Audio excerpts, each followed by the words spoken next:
हबीब तनवीर, जन्म सन 1923, निधन सन 2009। हबीब तनवीर का जन्म छत्तीसगढ़ के रायपुर में हुआ था। नागपुर से स्नातक की उपाधि प्राप्त करने के बाद ब्रिटेन में नाट्य लेखन का अध्ययन किया। दिल्ली लौटकर नाट्य मंच की स्थापना की। वे नाटककार, कवि, पत्रकार, निर्देशक और अभिनेता जैसे बहुमुखी प्रतिभा के धनी थे, किंतु लोकनाट्य उनका मनपसंद क्षेत्र रहा। उनको कई पुरस्कारों, फेलोशिप और पद्मश्री से सम्मानित किया गया। आगरा बाजार, चरणदास चोर, देख रहे हैं नैन, हिरमा की कहानी आदि उनके प्रमुख नाटक है तथा वसंत ऋतु का सपना, शाजापुर की शांतिबाई, मिट्टी की गाड़ी और मुद्रा राक्षस अनुदित नाटक है। यहाँ कारतूस एकांकी में वजीर अली नामक एक जाबाज के कारनामों का वर्णन है, जिसका एकमात्र लक्ष्य अंग्रेजों को इस देश से निकालना है। उसने अंग्रेजी हुकूमत की नींद हराम कर रखी थी। वह इतना निडर और दिलेर था कि बटालियन के खेमे में पहुंचकर वह कर्नल पर ऐसा रोष जमाता है कि खुद कर्नल हक्का बक्का रह जाता है और उसके मुंह से शत्रु की तारीफ निकल पड़ती है। जंगल की जिंदगी बड़ी खतरनाक होती है। अब तो हो गए यहाँ खेमा डाले हुए, सिपाही भी तंग आ गए हैं। ये वजीर अली आदमी है या भूत, हाथ ही नहीं लगता। उसके अफसाने सुन के रॉबिन हुड के कारनामे याद आ जाते हैं। अंग्रेजों के खिलाफ उसके दिल में किस कदर नफरत है। कोई 5 महीने हुकूमत की होगी, मगर इस 5 महीने में वो अवध के दरबार को अंग्रेजी असर से बिल्कुल पाक कर देने में तकरीबन कामयाब हो गया था। कर्नल कालिंज, ये शहादत अली कौन है? आसिफ उद्दौला का भाई है, वजीर अली का और उसका दुश्मन। असल में नवाब आसिफ उद्दौला के यहाँ लड़के की कोई उम्मीद ही नहीं थी। वजीर अली की पैदाइश को शहादत अली ने अपनी मौत ख्याल किया। मगर शहादत अली को अवध के तख्त पर बिठाने में क्या मसलहत थी? शहादत अली हमारा दोस्त है और बहुत ऐश पसंद आदमी है, इसलिए हमें अपनी आधी मुमलिकत, जायदाद, दौलत दे दी और 10 लाख रुपये नगद। अब वो भी मजे करता है और हम भी। सुना है ये वजीर अली अफगानिस्तान के बादशाह शाह जमा को हिंदुस्तान पर हमला करने की दावत दे रहा है। अफगानिस्तान को हमले की दावत सबसे पहले असल में टीपू सुल्तान ने दी, फिर वजीर अली ने भी उसे दिल्ली बुलाया और फिर शमसुद्दौला ने भी। कौन शमसुद्दौला? नवाब बंगाल का निस्बती रिश्ते भाई, बहुत ही खतरनाक आदमी है। इसका तो मतलब ये हुआ कि कंपनी के खिलाफ सारे हिंदुस्तान में एक लहर दौड़ गई है।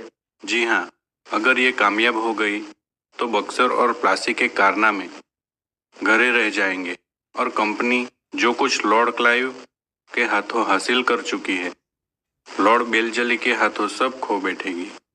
वजीर अली की आज़ादी बहुत खतरनाक है। हमें किसी न किसी तरह इस शख्स को गिरफ्तार कर ही लेना चाहिए। पूरी एक फौज लिए उसका पीछा कर रहा हूँ और बरसों से वो हमारी आंखों में धूल झोंक रहा है और हम उन्हीं जंगलों में फिर रहा है और हाथ नहीं आता। उसके साथ चंद जांबाज है, मुट्ठी भर आदमी, मगर ये दमखम है। सुना है वजीर अली जाति तौर से भी बहुत बहादुर आदमी है। बहादुर ना होता तो यूं कंपनी के वकील का कत्ल कर देता। ये कत्ल का क्या किस्सा हुआ था कर्नल? किस्सा क्या हुआ था, उसको उसके पद से हटाने के बाद हमने वजीर अली को बनारस पहुंचा दिया और 3 लाख रुपये सालाना वजीफा मुकर्रर कर दिया।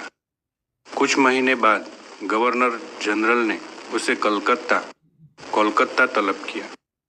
वजीर अली कंपनी के वकील के पास गया जो बनारस में रहता था और उससे शिकायत की। गवर्नर जनरल उसे कलकत्ता में क्यों तलब करता है? वकील ने शिकायत की परवाह नहीं की, उल्टा उसे बुरा भला सुना दिया। वजीर अली के तो दिल में यूं भी अंग्रेजों के खिलाफ नफरत फूट फूट कर भरी है। उसने खंजर से वकील का काम तमाम कर दिया और भाग गया। अपने जानिसारों समेत आजमगढ़ की तरफ भाग गया। आजमगढ़ के हुक्मरानों ने उन लोगों को अपनी हिफाजत में दादरा तक पहुंचा दिया। अब ये कारवां इन जंगलों में कई साल से भटक रहा है। मगर वजीर अली की स्कीम क्या है? स्कीम यह है कि किसी तरह नेपाल पहुंच जाए, अफगानी हमले का इंतजार करे, अपनी ताकत बढ़ाए, शहादत अली को उसके पद से हटाकर खुद अवध पर कब्जा करे और अंग्रेजों को हिंदुस्तान से निकाल दे। नेपाल पहुंचना तो कोई ऐसा मुश्किल नहीं, मुमकिन है कि पहुंच गया हो। हमारी फौजें और नवाब शहादत अली खां के सिपाही बड़ी सख्ती से उसका पीछा कर रहे हैं। हमें अच्छी तरह मालूम है कि वो इन्हीं जंगलों में है। क्या बात है? दूर से गर्द उठती दिखाई दे रही है। सिपाहियों से कह दो कि तैयार रहे। गर्द तो ऐसी उड़ रही है जैसे कि पूरा एक काफिला चला आ रहा हो। मगर मुझे तो एक ही सवार नजर आता है। हाँ, एक ही सवार है, सरपट घोड़ा दौड़ाए चला आ रहा है और सीधा हमारी तरफ आता मालूम होता है। सिपाहियों से कहो इस सवार पर नजर रखें कि ये किस तरफ जा रहा है। सुबह की तो कोई गुंजाइश ही नहीं, तेजी से इसी तरफ आ रहा है। मुझे कर्नल से मिलना है। बहुत खूब, सी। हुजूर, सवार आपसे मिलना चाहता है। भेज दो। वजीर अली का कोई आदमी होगा, हमसे मिलकर उसे गिरफ्तार करवाना चाहता होगा। खामोश रहो। तन्हाई, तन्हाई। साहब, यहाँ कोई गैर आदमी नहीं है, आप राजी दिल कह दे। दीवार हमगोश दारद तन्हाई। आपने इस मुकाम पर क्यों खेमा डाला है? कंपनी का हुक्म है कि वजीर अली को गिरफ्तार किया जाए। लेकिन इतना लाव लश्कर क्या मायने? गिरफ्तारी में मदद देने के लिए। वजीर अली की गिरफ्तारी बहुत मुश्किल है साहब।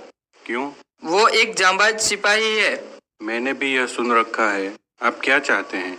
चंद कारतूस। किस लिए? वजीर अली को गिरफ्तार करने के लिए। ये लो 10 कारतूस। शुक्रिया। आपका नाम? वजीर अली। आपने मुझे कारतूस दिए इसलिए आपकी जान बख्शी करता हूँ। कौन था? एक जांबाज सिपाही।